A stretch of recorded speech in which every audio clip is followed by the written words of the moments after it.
Welcome to Chillin' 101. We hope this video helps. You start by preparing your device. Free at least 8 GB and keep battery above 50%. That avoids interruptions. Next, install a trusted Android emulator or remote desktop app because that provides the runtime for Windows. Once done, download a compatible Windows 10 image and confirm its checksum so you avoid corrupt files. Make sure to choose x86/x64 builds that your emulator supports. Otherwise, the system won't boot and you'll waste time. Once the image is ready, you configure the VM. Allocate 2 to 4 GB of RAM, 1 or 2 CPU cores, and a 10 to 20 GB virtual disk to balance speed and storage.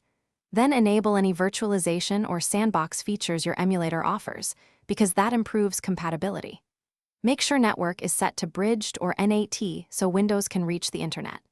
Finally, attach the ISO and set the VM boot order. This ensures the installer runs first and lets you map keyboard, and you finish by running the Windows installer and installing guest tools. These enable better graphics and touch integration.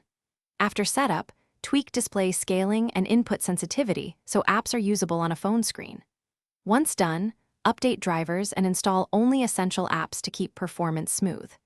If something goes wrong, first verify the ISO checksum and that you didn't exceed your emulator's RAM or CPU limits. Make sure the image architecture matches the emulator, x86 versus x64, and then retry from a clean VM snapshot. Thanks for watching. Consider subscribing if we helped you.